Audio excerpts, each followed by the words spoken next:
In this video, we're going to be talking about another fundamental concept in Python, which is variables. So, what exactly is a variable? Think of a variable like a box with a label on it. You can put something inside the box, a number, some text, or any kind of data. Then, whenever you want to use that data for later, you can just call the label instead of retyping everything. This is what makes programming powerful. Instead of working with raw numbers or text everywhere, we can store them inside variables and reuse them. Declaring a variable in Python is super simple. You can just choose a name, use the equal sign, and assign it a value. For example, if I wanted to assign x a value, I could just write x equal sign, and let's say x is true. I can just write this.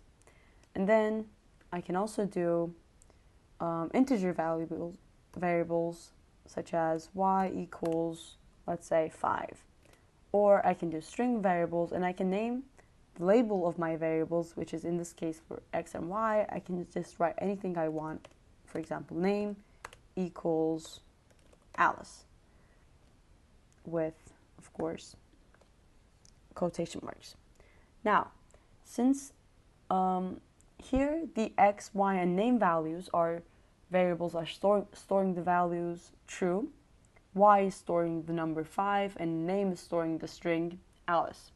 So when Python sees this, it essentially creates a box called x and then puts the value of true in it, or creates a box called y and then puts the number 5 in it, or creates a box named name and puts the text Alice in it. Whenever I print the variable, Python will show me what's inside. So if I wanted to see what's inside the variable of x, I could just write print x, and then it would give me the value of x, which is in this case true. Or if I wanted to see y, or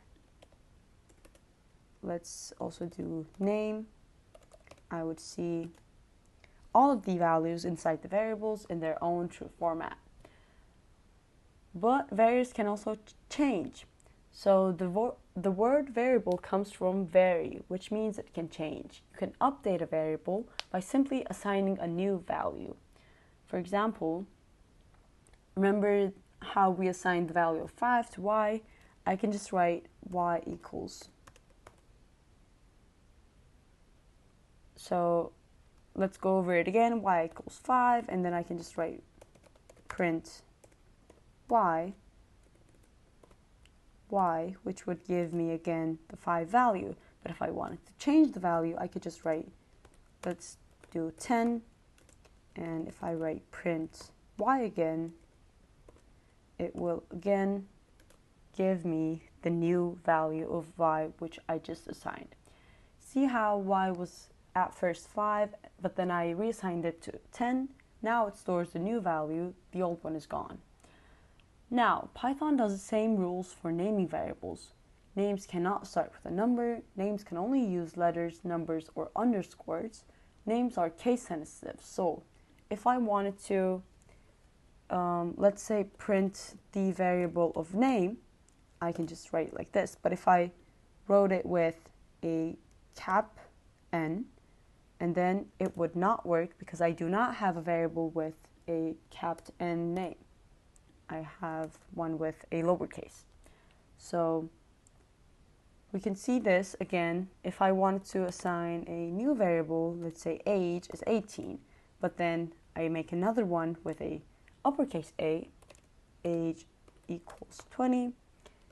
We can see by the print functions that the two ages will show different variables, different values.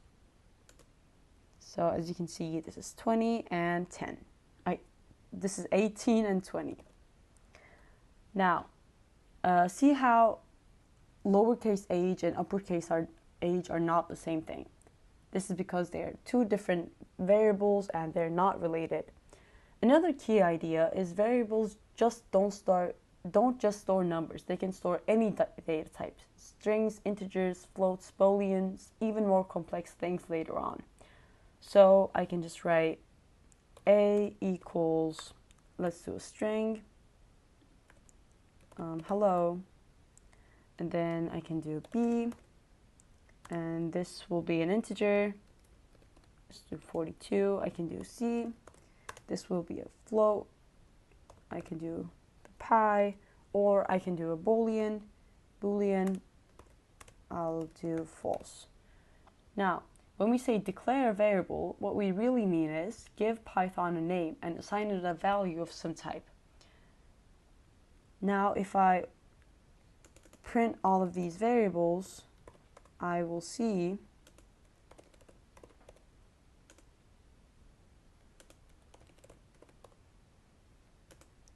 that even though they're different data types, they can all be seen as so. One really cool thing about Python is that it uses dynamic typing. That means you don't have to say what type of variable it is ahead of time. Python figures it out automatically. So I can start with x equals to 5 as an integer and then later change it to a string. So if I do x equals 5 and then say print x, it will give me the integer value of 5. Now, if I assign it a new value, let's say x equals text. Now, if I wanted to do print x, it will give me a string value. In some programming languages, however, that would cause an error, but in Python, it's totally fine. So, let's recap what we learned about variables. A variable is like a labeled box that stores data. You declare it using equal sign, for example, as we use in x equals 5, or y equals 5, or name equals Alice. Variables can change, you can reassign them, such as like we did over here, y equals 5 to y equals 10. You can reassign them, and variables names can have rules and are case sensitive, as seen in the age example. Variables can store any type of data, and Python figures out the type automatically. That's it for today. I hope this helped you understand variables better. Thanks for watching.